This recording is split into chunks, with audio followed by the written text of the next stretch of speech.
Welcome to Grandpa's Helpful Hints. Recently, we had to replace the hot water hose to our galley. It had swollen up and burst and spilled water all over the place. This hose is about the same age as the boat, which is 46 years old.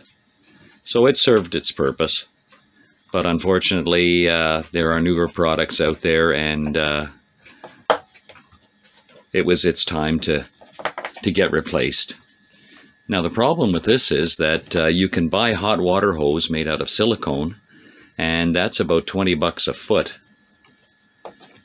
So that was a little bit out of the budget. So what we did is we substituted automotive heater hose.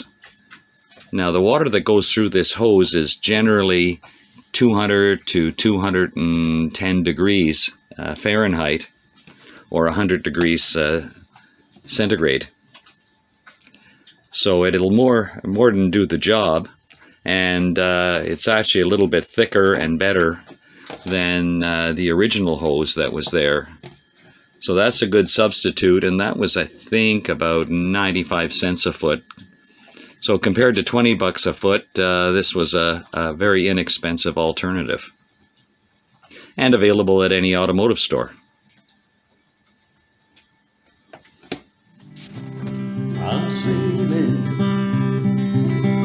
down that river, sailing down that river of dreams. I'm sailing down that river, but it seems that I don't know where I'm going. But when the day is through, I'll come back home